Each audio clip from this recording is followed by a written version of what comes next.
have to practice this. This is just to give you an idea as to what things you are expected to know.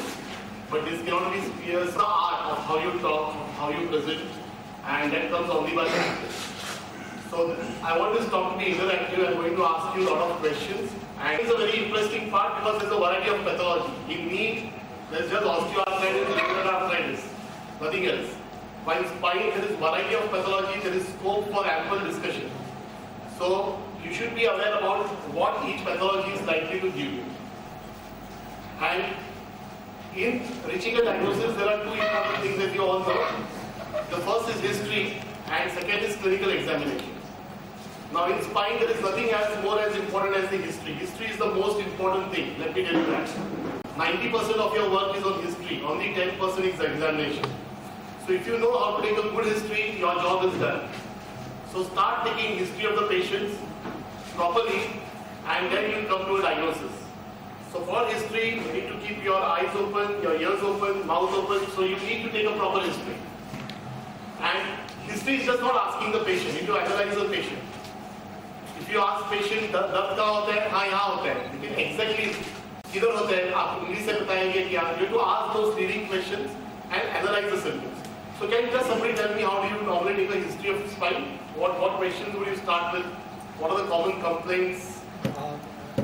I'll ask the patient's name and I'll converse with the patient with his name, know the age of the patient, and will ask him what is his occupation, and then I will start the history. Why for he is here? He came to me. Okay. So what is one of the most common symptoms you have? Back pain is the most commonest symptom, and sometimes just cosmetic problem can also be the symptom, and also at times back pain associated with some leg pain could be so another suppose common somebody symptom. tells you pain, can you tell me how are you going to analyze the symptom? I tell you that I got pain. How do you analyze my pain? Where it is localized and whether it is radiating or not, it is aggravated by certain activities or... So patient is not going to ask. Yeah. Vascular and neurogenic. Loudly, yeah. And so what does claudication mean? What is exactly claudication? on walking some distance, patients feel pain and right. Patients after walking some distance, there is no pain at rest, but after walking, there is heaviness in the legs or pain in the legs, and they have to sit, okay, or they have to stop. So that is claudication. So what are two different types of claudication, you know? vascular and neurogenic. Very good. So how do you differentiate them on history? On history, patient has to sit after walking some distance, and but while walking stairs or bicycling or in neurogenic claudication, he will be comfortable. But in vascular claudication, he will be in pain. Yeah. Any other major difference? I mean, yeah. Go ahead. Sir, patient. You had a chance. Yeah. Instead of smoking in case of vascular claudication. Okay, smoking or some cardiac etiology will be there, but what is the main difference in their symptoms? What? Yeah, so if you find the neurogenic claudication, they either stoop forward or actually find a place to sit because the intervertebral foramens open up and the pain is relieved.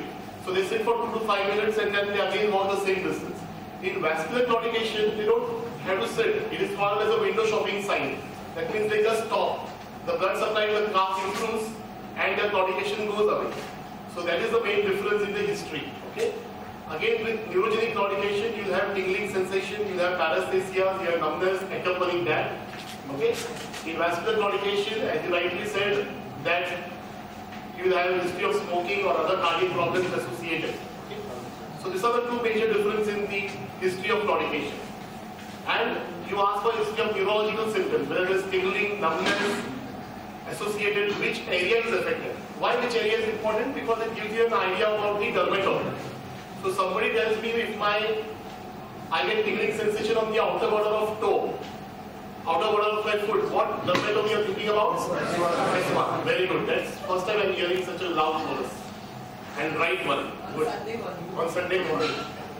And finally, last but not the least, bladder and bowel symptoms. Again, see, it's very common for patients to say कि लंबी बराबर होत नहीं, okay? कि urine I can't pass properly, but you have to dissect that symptom. It may be due to prostate. We don't know. It may be just so you know ask specifically: is it urgency? Is it frequency? or is it incontinence? The best question to ask is, have you passed in the bed without realizing? That is definitely neurogenic. Okay? So those things you need to dissect. Just don't ask if you have problems passing urine. No, you need to dissect that symptom. Whether it is urgency, whether it is frequency, because this might be due to prostate rather than neurogenic claudication, neurogenic problem. So whenever you take a history, you see that you dissect each symptom. Just don't take it superficially, go into the depth of that symptom and try and see if it correlates with what pathology you are thinking. So any questions on this history taking? Next, once you take the history of symptoms, the standard thing is to go for an etiological history. So what questions would you ask for etiological problems? Yeah? Symptomitis, what is this related to? Smoking, medical history, social history. And after you take a history, you have to come to provisional diagnosis. As I said in the beginning, 90% of your thing is history taking. And after your history, you have to come to a provisional diagnosis. There is no point in going ahead with examination unless you are focused that this patient has got lumbar canal stenosis, or this patient has got prolapse disc, or this patient has got tuberculosis of spine. Don't proceed to examination till you come to a provisional diagnosis before history. Okay? And once you make a provisional diagnosis, then you can proceed to examination. Examination will not give you the diagnosis. It is the history which will give you a diagnosis. So spend time taking the history properly. Then you come to the examination. You start with the general examination. What particular things would you like to see in general examination if you have a spine case? Yes? Spine case, I like to see in general examination. I like examine the patient in standing and Interesting as well. So this is what you look for in general examination. Then you go for the examination of spine per se, and you follow the standard principle of look, feel, move. Then you will not miss anything. Now in spine, because the nerves also go through the vertebral column, there are two special things which you need to know. One is the nerve root tension signs, and second is the neurological examination. Right? So in look, basically you start in standing, sitting, supine, prone. And you expose the patient properly, you tell him what you are going to do. So you look from all the sides. What are you looking for exactly? Can somebody tell me what are you looking for? Yes? Go ahead. So we are seeing for any swelling, asymmetry of the shoulders, the balance of the patient. We'll be seeing for any abnormal deformity, bony prominence in the form of a kyphotic deformity or scoliotic deformity. Right. And so some scars or sinuses which is relevant. Right. And for wasting, sir, or paraspinal muscle spasm. Right. So you should also have an idea of the surface landmarks when you are doing a spine examination. Especially if you have a scoliosis case, you should know where to come from where. Okay. So these are the surface landmarks which you are expected to know. Required cartilage about C6, the spinous process prominent is C7T1, lower border of scapula is T7T8, L4 is the body of the iliac crest. I'm sure you all know this, but you need to be aware about this so that you can have the surface landmarks. So you start with the gait. I normally start with the gait because it's very common to miss it at the end. You make the patient walk and see every patient how he is walking. Can somebody describe different types of gait? Yes, you want to demonstrate different types of gait? I will try, sir. Okay, good. Very confident. So gait is the cyclic process of movement which will take. Allopathy, it will be a alternate gait. So you should be looking out for these gaits. So these are the different types of gaits which we already discussed. Okay. Next, local examination, you look for things like swelling, scars, sinuses. What does that indicate? Get a tuft of hair. Huh? Spinal line. Okay. So if you get a, sinus, so look for all those things. These are very obvious. This is nothing very difficult for anybody to pick up. What is important is to pick up abnormal gaits. That is something which you need to see it often. So once you finish the local examination, you should also look for wrist. Now this is one question which examiners are very fond about. You could have an axillary disc or you would have a shoulder disc. So if the patient, what is the difference in the types of disc you have? Can somebody else answer? Yes, go ahead. So I'd like to give a description Go ahead.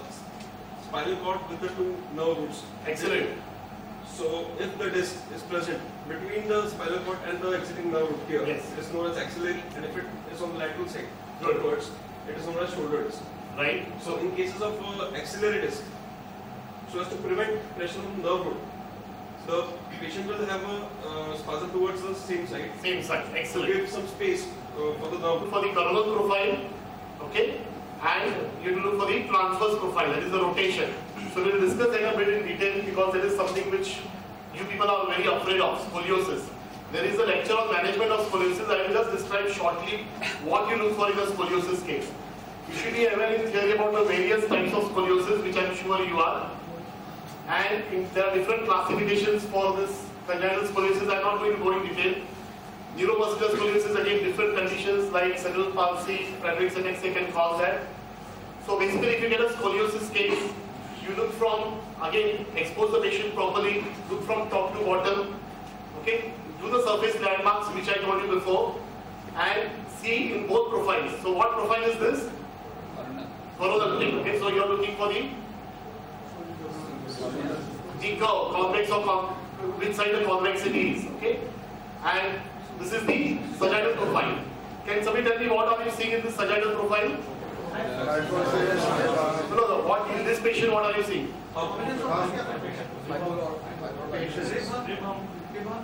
The rib hump is in what profile? Rotation plane. Can you see a rib hump here? No. What are you looking? What can you see? Can somebody stand up and tell me what? Yes. You are seeing the sagittal, but what are you seeing in this patient? Are you seeing kyphosis or lordosis? Global sagittal balance is maintained with segmental is also maintained. There is So no theory. hypokyphosis for that patient. Hypokyphosis. So there is less kyphosis. So normally you get thoracic kyphosis, okay? And number is lordotic. In the idiopathic scoliosis, you get hypokyphosis in the thoracic area. You understand that? I think there is a lecture on scoliosis where it will be taught to you in detail. But basically what I want you, that all scoliosis are not associated with kyphosis. The idiopathic scoliosis, usually you get hypokyphosis. So here you can see that it is less kyphotic than normal. So if you look here, so somebody wants to describe, how would you describe this particular in the coronal plane? Can somebody stand up? Tell me what are you seeing? Yeah, go ahead. Bending the correctability or the flexibility of the curve. Okay? So that's what you do in the side bending. And then you do this plumb line. You know, anybody knows what is this? Yeah, what do you do?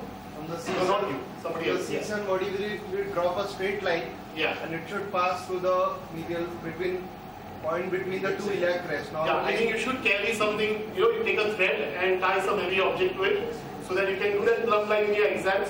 So you can put it at the occiput and see where it falls to the natal cleft. You measure the distance from the natal cleft. So that gives you an idea about how the patient is compensated. So if you get a scoliosis case, do all this. Okay? And then what you're talking about is the horizontal plane, which you are all talking about. You see for the rotation, that is the rib hump. Rib hump you don't see it from the sides. You see it on forward bending. That is called as Adam's test. So you look, you bend down and you see tangentially and you see the prominence. So that is the rib hump. So clear how to deal with this case of scoliosis?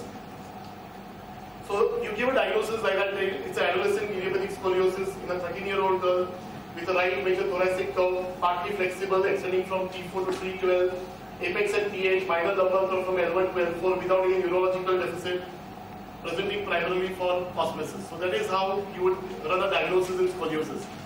I'm sure there will be cases in the session where somebody can present and practice this.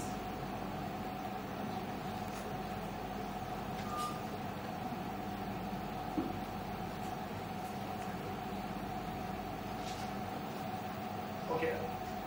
Basically on the X-ray you should know how to mark the apical vertebra and how to mark the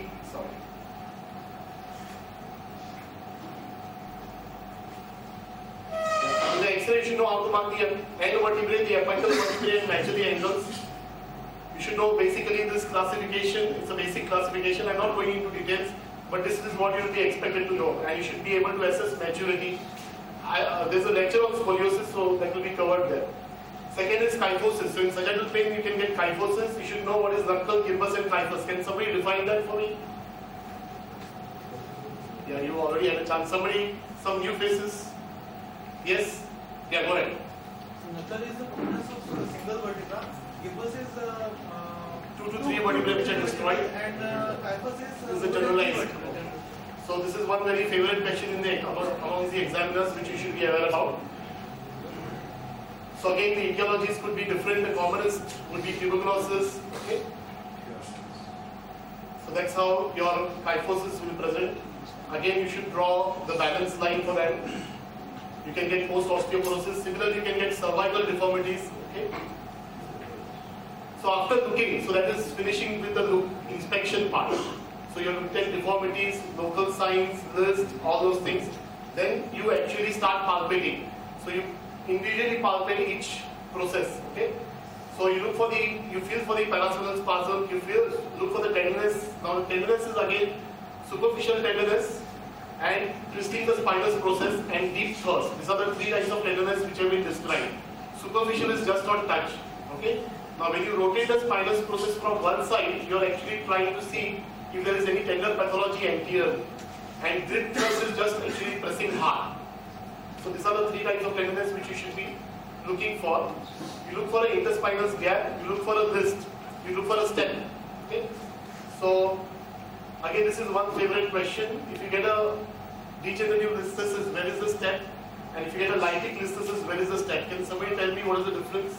Suppose I have L4-5 degenerative listhesis. Where is the step which I will fill? L4-5. One of you, yeah, go ahead. Movement. So in movement, you look for the range of motion. You should be aware what is cervical motion, thoracic, lumbar. But what is more important to do is this Schauber's test. Can somebody describe how to do the Schauber's test and what is the importance? Yeah? No, you had a chance. Somebody else? Yes? The midpoint between the temple of Venus or posterior superior index Yes. and 5 centimeter from distal to the and we measure the flexion and the extension, the range of movement, the increase in the.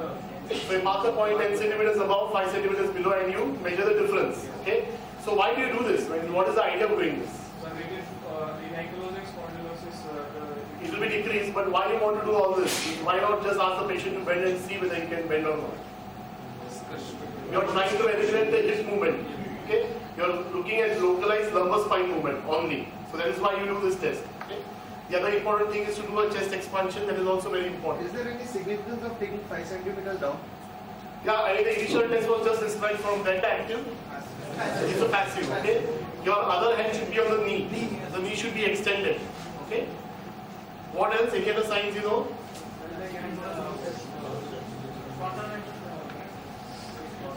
Yes? Braggart sign, Lascaux sign. Yes. So what is that? Just describe. So there is a debate about the Yes. Lascaux sign. Okay. Everyone might be aware, but Tell what something we which is follow in commonly the center accepted. is, after doing straight leg raising test, if we get SLR positive at 40 degrees, so we take 5 degrees, we lower the limb by 5 degrees and then dorsiflex the foot. If still the patient has pain, that is Lascaux sign positive. Okay. In Braggart sign, we have flex the hip knee to 90 degrees and then pressure over the popliteal. Yes, sir. Pressure over then extend the knee joint. If there is pain, that is Braggart sign. In ghosting, on 90-90 flexion of the hip and knee, if we give pressure over the popliteal nerve. So if you get 40, you just decrease the angle and give pressure on the popliteal nerve. That is posting sign. And what is cross SLR? In the opposite limb, if there is presence of SLR positive, that is significant in cases of axillary disc mainly. Or the large central disc. Okay. So for the upper disc, L3, L4, you get femoral stretch sign. Okay. So you make the patient prone and bend the knee. And patient will get pain. What is important in all this sign is that you ask where the patient gets pain. It is just, if you lift the leg and patient gets back pain, it is of no relevance. Patient should get radiating pain in that particular area, then only it is important. Similarly, if you are doing a femoral stretch sign, the pain should be on the anterior aspect of the thigh. Then cervical compression, and for the upper cervical spine, you do the cervical compression or distraction test or Sperling's maneuver, where you rotate the spine and patient gets radicular pain in the upper limb. Finally, you should be aware about your neurological examination should be perfect. You should be aware about what is the myotome for that particular nerve root. Okay? Because I think we are short of time, so I'm just going to run over this, but I'm sure you know. Let us just revise in short. If I have a L4-5 which nerve root get compressed? L5. Can somebody tell me the myotome, sensation and the reflex? Fast. Not you. Come on, somebody at the back. Karthik. Don't sleep. Upper limb, it's the... No, my question, you're not asking. Listen to the question. Next. L4, L5, yes. Go ahead. Sir, L4, L5. No, not you. The component would be great toe extension. Okay. Sensory would be web space between the first and second toe. And the reflex would be tibialis posterior. Good. So this has to be very clear. This is very basic. If you don't know this, you're going to fail. L5, S1 this. What nerve root gets compressed? Can somebody tell me S1? Yogesh? S1? Lateral part of the sensor is the lateral border of the foot. Yes. Plantar flexure. Okay. Everters and plantar flexors. What about the reflex? Ankle reflex. L3-4 disc. Yes. Go ahead. L3-4 disc. Babinski reflex. You all know. Okay. What happens? You know the reflex arc. Somebody might ask you that. Sorry. Yes. Babinski reflex. Anybody can tell me the reflex arc for that? Clonus. So all these are indicating what? Upper motor neuron or lower motor neuron? Okay. And what is this? What is this sign? And what does that indicate?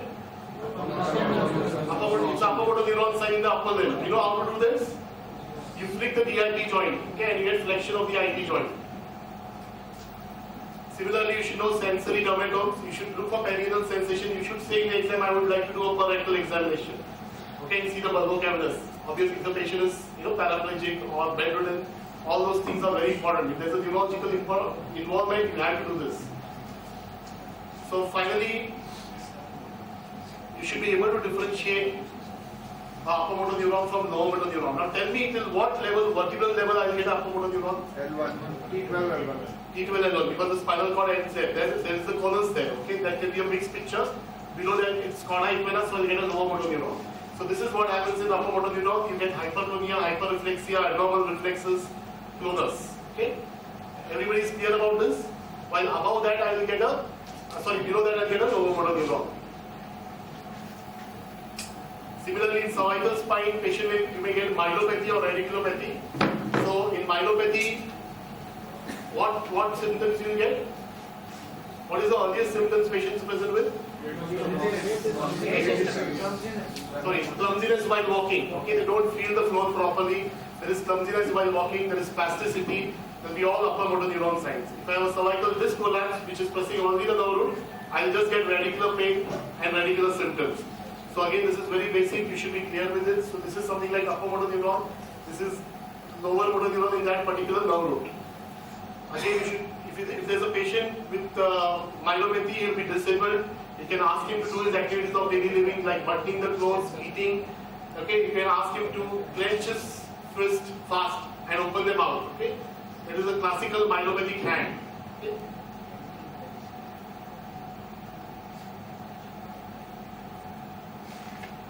So finally, you should be aware about various spinal cord syndromes. It's quite a big topic. Examination of spine, the neurological aspect is very big. You should be aware about this. What is the anterior cord syndrome, central cord syndrome, posterior brown sequard? Because you can get a patient with this particular syndrome. Okay, if you have a case, maybe your old trauma, and you might have these patients with different type of syndromes. Finally, do not miss sacroiliac joint. You should know the signs for sacroiliac joint: Faber's test, Jensen signs, bucket handle, pelvic compression, active SLR. All these are sacroiliac joint. Always do a hip examination. See the peripheral pulses. Do an abdominal examination. Okay? And just for your practical purpose, whenever you take a history, as I said, you classify them into 3 groups. Whether it's a mechanical pain, just back pain, whether it's a root pain, which can be either because of prolapse disc or stenosis, or whether there is a sinister pathology like tuberculosis, tumor. So on history, you should try to group them into this. And for putting them into that last third group, these are the different signs. If the patient has got constant pain, progressive pain, if he has got history of systemic symptoms like fever, weight loss, anorexia, he is going to have some other pathology like tuberculosis or maybe a tumor. And if he has got widespread neurological deficit and persisting restriction of flexion, he goes into the third group. Again, this is for practical purposes, maybe not important for exam. There are certain patients who will be malingers, and these are the signs, just superficial touch. Or if I press their head, they get pain. So these are called as Waddell's inappropriate sign, which you should be aware about. And finally, you have to practice this on. There's no point giving you memories and brain. Instead, I'll just give you a lecture today. Okay? Increasing population, urban homelessness, emergence of resistant and atypical microbes, and the widespread occurrence of HIV. One second. And the widespread occurrence of HIV has resulted in the re-emergence of an old enemy for the spinal surgeon: spinal tuberculosis. You all know that tuberculosis is one of the most deadly infectious diseases. It kills 3 million people every year. There are 8 million new cases every year, 50% of which are open and infectious. Among musculoskeletal tuberculosis, 50% of it involves the spine. If you look at HIV patients, in the HIV negative group, only 3 to 5% of patients will have musculoskeletal tuberculosis. But HIV positive patients, almost 60% of HIV positive patients with tuberculosis will have musculoskeletal infection. So you can understand how common musculoskeletal tuberculosis is there in the HIV positive patients. The causative organisms are Mycobacterium tuberculosis, as you know, the human strain and the bovine strain, and atypical mycobacteria. Modes of spread mostly are hematogenous, which is through the pulmonary route, the gastrointestinal route, and the genitourinary route. Or you could have contiguous spread from the lungs or from lymph nodes in the posterior mediastinum or in the abdomen. What about distribution?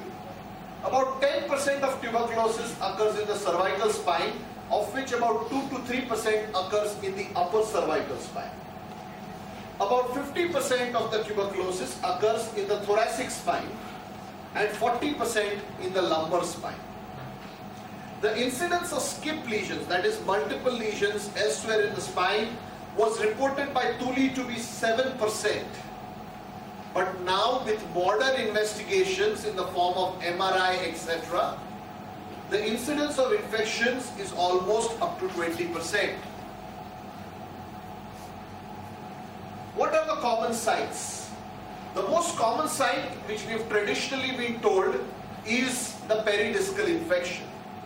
Organisms of tuberculosis enter through the nutrient artery, which comes in the middle of the vertebral body, and then through hairpin loops which are there in the metaphyseal area, they get lodged in the area of the vertebral end plates or metaphyses.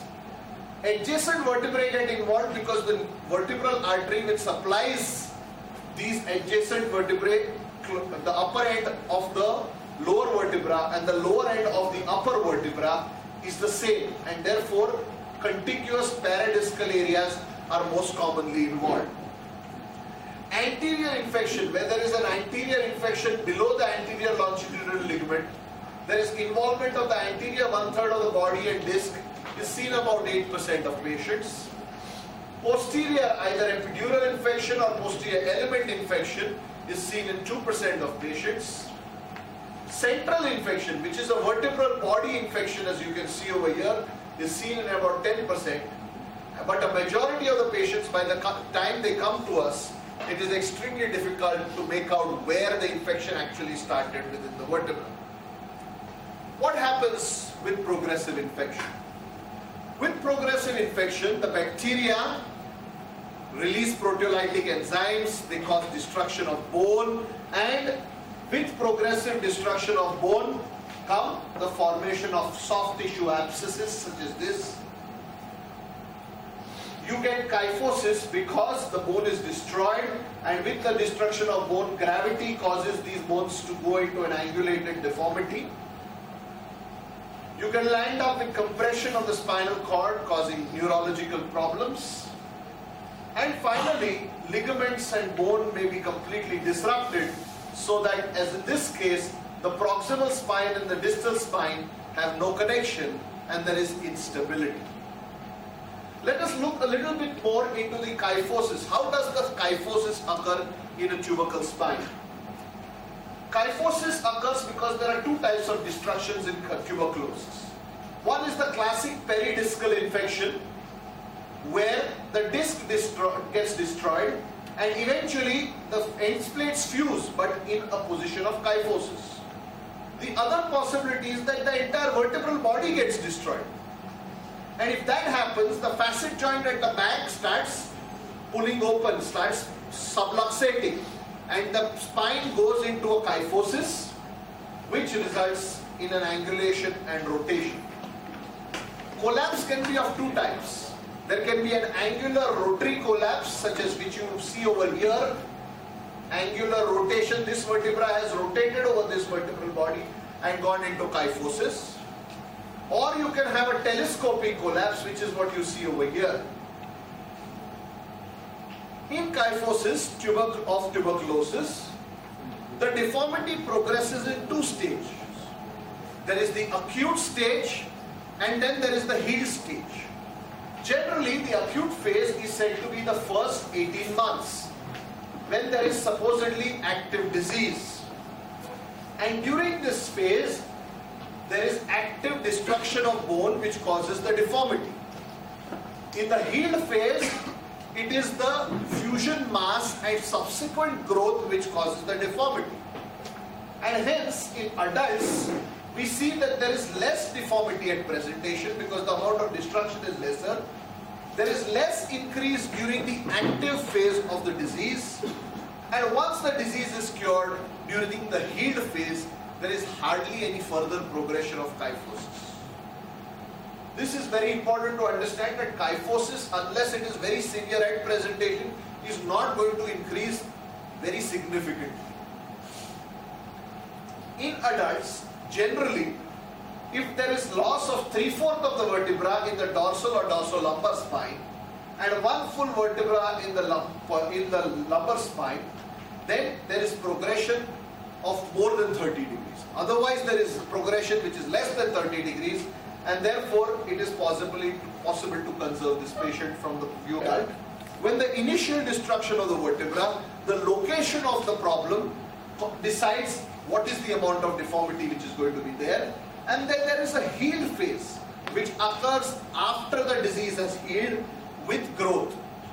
It occurs because with disease healing, there is fusion of multiple vertebrae, so the posterior elements continue to grow, the anterior elements do not grow, pushing the spine into further kyphosis.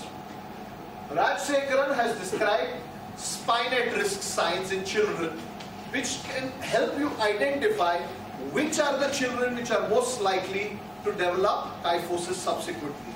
And what are those spine at risk signs? The first is a subluxation or a dislocation of the facet joint at the apex of the deformity. The second is a retropulsion of bone at the apex of the deformity. The third is a lateral listhesis. And the fourth is a rotation of the vertebral body above the apex into the kyphosis, which is measured by this line drawn from the vertebral body below. Ideally, it should have hit the upper vertebra over here. If it hits that vertebra anywhere above that, then the spine is at risk. What is the clinical presentation of patients with spinal infections? I'm talking specifically about tuberculosis. Well, typically patients present with pain, restricted movements and spasm. But that is not always the case. Look at this young boy. See how comfortably he's sitting, good range of movement, but a significant destruction of the vertebral body at C7. Kyphosis is present in about 40 to 60% at the time when they present to the clinic. Some patients may present with superficial cold abscesses such as this. Others, about 20 to 40%, may present with neurologic deficit. Constitutional symptoms in spinal tuberculosis may be very uncommon. You may get no fever, anorexia, weight loss. You may get a low-grade fever, anorexia, weight loss. And we have seen patients with tuberculosis who have even got high-grade fever along with the infection. Pressure symptoms are also you must look for, that is dysphagia, dyspnea, because of a large abscess pressing on the esophagus or the trachea. Radiology. In the early stages, radiology is normal, and often it is difficult to distinguish the pathology. The early signs are rarefaction of bone, as you can see over here. A reduction in the disc space may be present, and the normal curvatures of the spine are lost. Here this boy would have almost been missed if we had not got a C7 proper X-ray over here.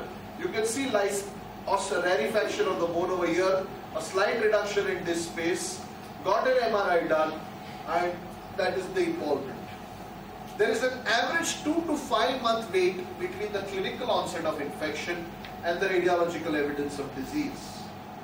In the later stages, it is very easy to diagnose tuberculosis because we have destruction of vertebral body, angulation and kyphosis. This space gets completely collapsed. There are paraspinal abscesses, as you can, or prevertebral abscesses, as you can see over here, and the patient goes into a deformity. The investigation of choice, of course, is the MRI. The scout films help you to detect skin lesions. It is very sensitive, and therefore even before there is actual destruction, you can use the MRI to detect very early infection, which is in the form of an osteitis. It quantifies the soft tissue and bony destruction, and it shows you the amount of compression of the cord, the type of cord signal changes, and the direction of compression that comes. Bone scans are not very useful for tuberculosis, unlike what they are in pyogenic infections. What other investigations do you need? The hemoglobin is reduced, lymphocytosis may be there. We all know that the ESR and CRP are elevated. Sputum AFP, by the time tubercle spine is really sets in, is usually negative. The IgA, IgG, IgM, a lot of stress is being put on this.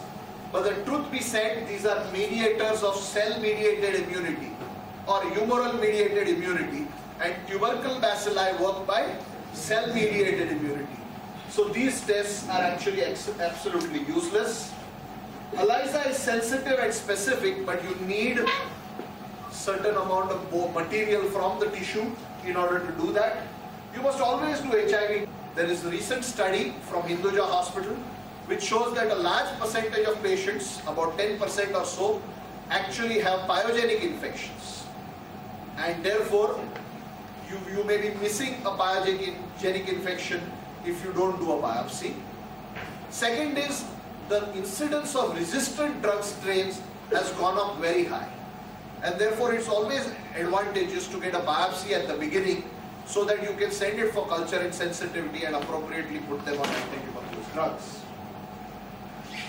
The biggest differentiation is with the pyogenic spondylodiscitis, which also causes the classic paradiscal infection, paradiscal destruction.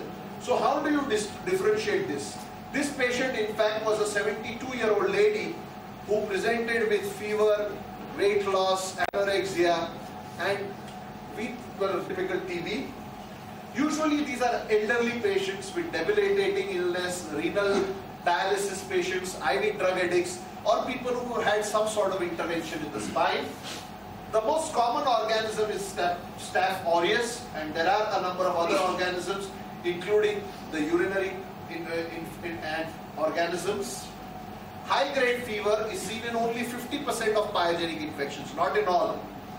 But these patients are generally more toxic, and the disease tends to run a slightly more rapid course than does tuberculosis. Pain and spasm are constant accompaniments. 90% of patients, or 40% of patients. The ESR and CRP are constantly raised in about 90% of patients. Blood culture is not a very good investigation because it may be negative in almost 60% of patients, but you could still do it. X-ray MRI may show disc involvement much earlier compared to a tubercle, because over here, unlike in a tuberculosis, as you must have seen when you've operated or you have assisted a surgery, the disc actually is spared. It is sequestrated. You can bring the disc out completely. Actually was from Calcutta, and in Calcutta he presented to his doctors with this kind of a problem. They did a fine needle, the CT guided biopsy, and when they did a CT guided biopsy, the histopathology showed that this was a round cell tumor. He came to Bombay for getting operated for a round cell tumor. When we opened up and we found a little bit of pus of man's tuberculosis and a poor man's tuberculosis, the rich man recovers, the poor man dies. This was in the good old days when there were hardly any antibiotics available for them. Eradicate the spinal infection and heal the tuberculosis. You want to relieve the patient's severe pain. You want to prevent or correct spinal deformity, and you want to prevent or reverse neurologic deficit. Whether you treat them non-operatively or operatively, this should be the goal. Often, I have patients, doctors saying to me, oh, what difference does it make? Give tuberculosis, give anti-tuberculosis treatment. Well, traction and rest in the early phase in order to help reduce the inflammation and relieve the pain. You must supplement it with other drugs such as multivitamins, calcium, high protein, etc. Exercises once the acute pain is over, and bracing during the acute stage is very useful. Anti-tuberculous drugs are the mainstay of treatment. I'm not going to go into details of this, but you must remember that there are various categories of drugs: primary, reserve, and newer drugs. So clinically, the first thing which happens is that the patient actually experiences a feeling of well-being. The patient says, doctor, I'm just feeling better. Then his appetite improves, he starts gaining weight, the spasm, the movements improve, the pain is the next factor which goes, and finally the abscesses start resolving. Bloods, ESR, the CRP is the first thing that improves. They gave her some traction and started on her anti-tuberculous treatment. Within 1 week she was able to, initially she was not able to hold her head. Now she started holding her head much more comfortably, so I put her in a brace, continued anti-tuberculous treatment. So you can see this destruction early on, how good non-operative treatment could work. This is the patient, you can see a very good range of movement. When you come to surgery, you have to ask yourself, in any way the lesion, which means to debride the lesion. Number 2 is to decompress the neural elements. The third is to maintain, I just showed, and sometimes just a large load of disease. Everywhere there is pus and granulation and infective tissue. The anti-tuberculous drugs may not act in this situation, and you might want to reduce the disease load. What type of surgery should you do? And here the history is able to perform an anterior decompression in the thoracic spine, and it resulted in global instability. Look at this lady. Small problem in the 1980s. She went on to develop a collapse, decompression, and an anterior fusion with a strut graft. That was because you wanted to prevent the kyphosis from occurring. You wanted to give a stable strut in the anteriorly so that the pain would be immediately much lesser and there would be a bony healing. With somewhere in the 1988, 89, people before that were afraid to use instrumentation in an active infection because they thought that the infection would flare up. In 1995, so they started doing anterior debridement and fusion and anterior instrumentation. The advantage was a single surgery.